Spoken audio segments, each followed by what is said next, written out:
Right-wingers have the hugest hate boner against Seattle's so-called Capitol Hill Autonomous Zone, also known as CHAZ. I won't bother defending or bashing the idea behind it much, but I will say the right-wing media is oversimplifying what's going on there by claiming it's nothing but violence coming from inhabitants. I will do a comparison between CHAZ and another interesting area that occasionally has violent incidents and people. But first, I'll get a little into the background regarding the CHAZ itself.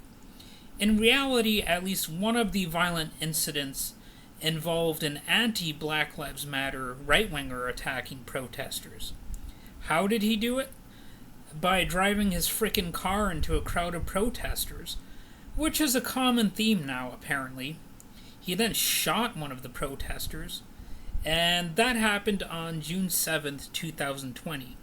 Then, on the 20th, a rapper named Lil Mob was murdered in what might be a gang shooting, and another man was critically injured.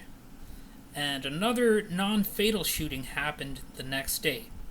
Then, on the 23rd, one of the same people shot before was shot again, this time outside of the CHAZ. He claims his shooting was racially motivated, coming from someone, again, outside of the CHAZ. So that all sounds bad, right? I don't think many people would say, oh, it's great that this is all happening. It definitely sounds like a dysfunctional place, and things are less than ideal.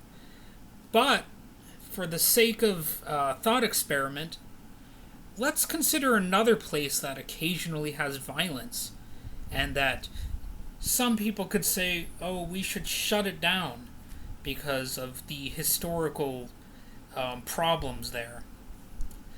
You ready for this? So what's a place that has surprising violence sometimes, which could most certainly be shut down based on right-wing paranoia that it just can't hold itself together? Well, I could be talking about the Upper Peninsula of Michigan, where I live.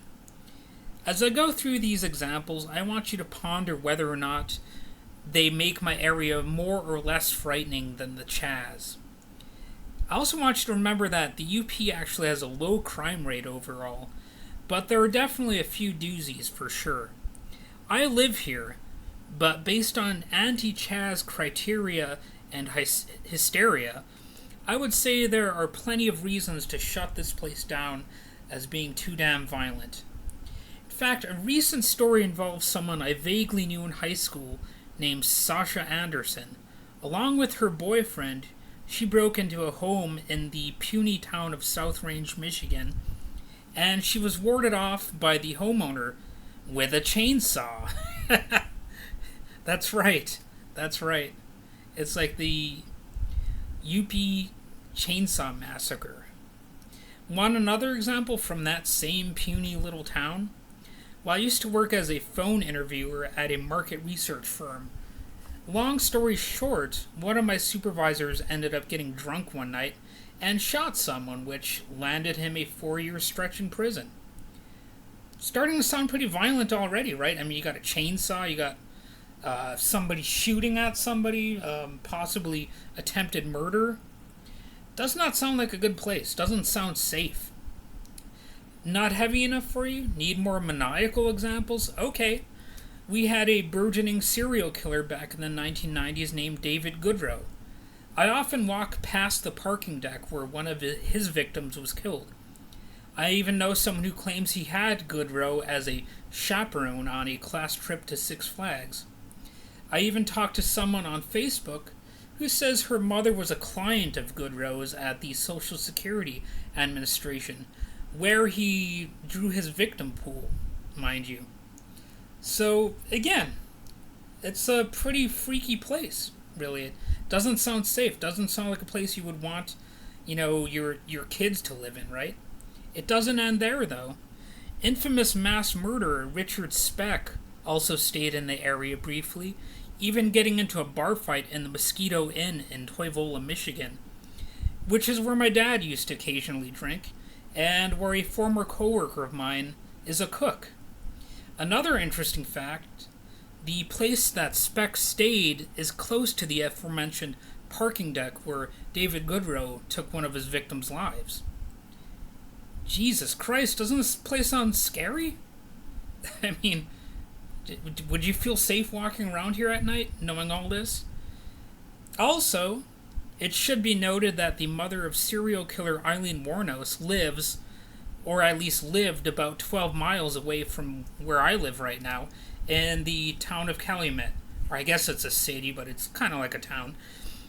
Anyway, I know someone who claims someone he knows had sex with Eileen Wuornos, which isn't so far-fetched because she was a prostitute.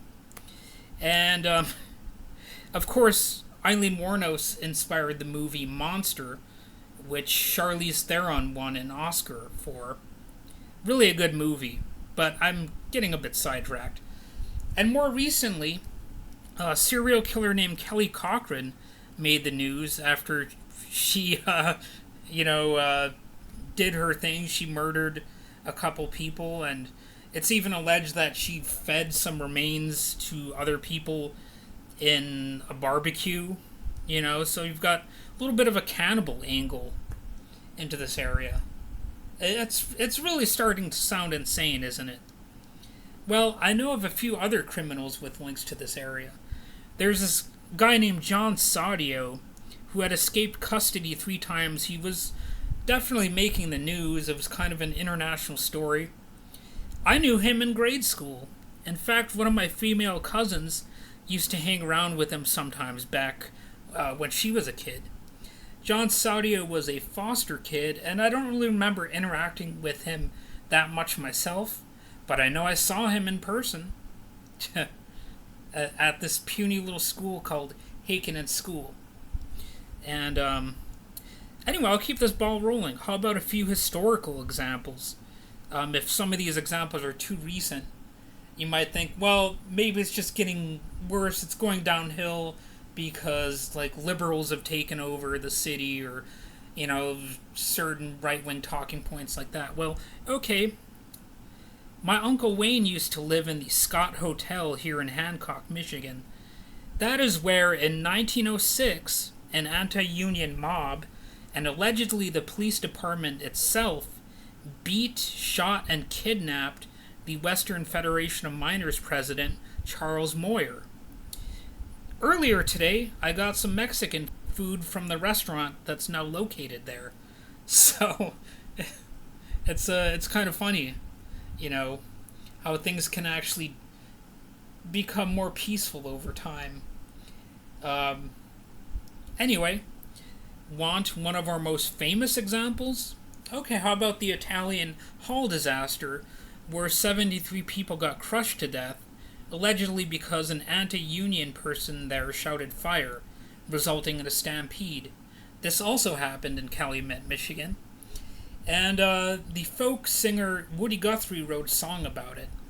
In case you were interested, go ahead and check that out. There's also a lesser-known, yet similarly themed Seberville murders. And this is where 2 striking workers were murdered by strike breakers.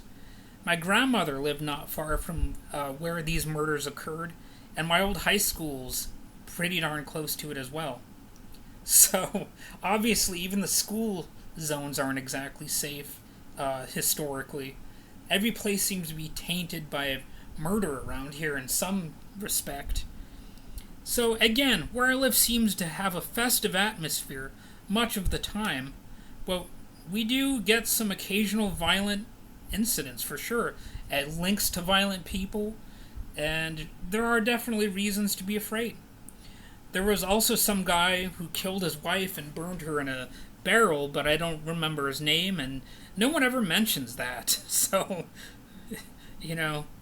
basically, if they simply have to close the CHAZ down due to freakish violence, I think they could look into countless other places for the same reasons. Every place seems to be steeped in blood, especially if you look there long enough, and a politically motivated moral panic could be regarded as a perfect solution in all of these cases. Again, we have a low crime rate, but any place can look dangerous because any place can be dangerous.